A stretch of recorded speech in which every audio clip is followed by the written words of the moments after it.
First of all, we have to say that the COVID-19 pandemic has been a global tragedy. But as the ancient Romans said, mankind has always been able to draw some lessons from the tragedy. The first one is that national competition within the EU to fight the pandemic, to look for masks, to look for vaccination was a mistake. So if we combine together our efforts, we are able, I wouldn't say to overcome every hurdle, but we are stronger. The second issue is that the second lesson, which is very important because we start from that, is that a decade of liberal orthodoxy in terms of budget has been, I would say, put in an archive. So we can leverage a lot of financial stimulus to fight the next challenge. And the next two challenges which we have to face, we have to deal with, are the digital revolution and the green revolution. Because climate change, as we know, is a big challenge. It's not an asteroid falling on the Earth, but we know that we couldn't face a dramatic shifting in global warming without facing deep consequences, not only Europe, but all over the world. So we hope that combining together a continental awareness on the one hand, a big financial leverage on the other, and let me tell you, the capacity to deliver the message to the European population, because in order to fight the global challenge of climate change, governments, companies, energy producers, energy consumers, citizens, all of them, they have their own share of responsibility. This kind of challenge can be won with just one single actor acting and all the other being sidelined and just looking at what the other are doing. So I think that, I hope, frankly speaking, that the COVID-19 has given to all of us a lesson. Now we have to put it in practice. I think that we have to be realistic about that. EU, as we know, is a very rich and global market. Everybody's looking at Europe, but actually we are less than 9% of the global emission of CO2, and we are 7% of the global population. So even if we are the best in class, not the best in class, the best of the best of the best in class, acting alone, we are completely irrelevant to the global issue about climate change. So we have to keep going in performing at the best, but the political outreach that we have to do vis-à-vis US, vis-à-vis Asia, with particular attention to China and India, Middle East and Africa, are relevant more than our single effort.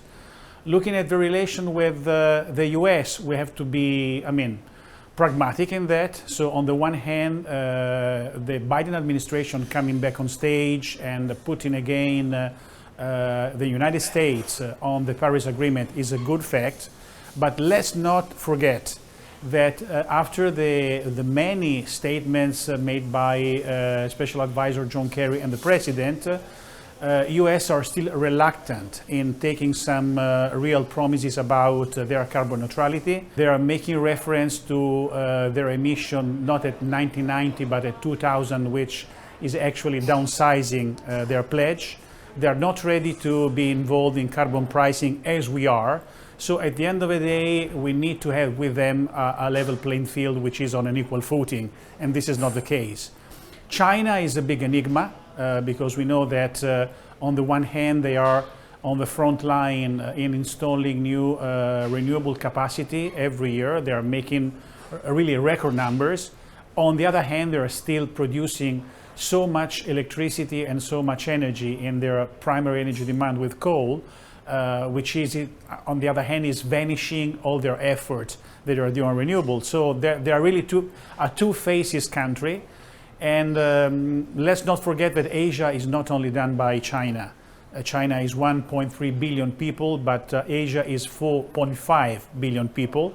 And all of them are hunger in terms of growth, economic growth, demographic growth, and energy growth. And so the way they will react will be decisive in order to fight the global challenge. So in a nutshell, we are relevant, but being the best in class is not enough.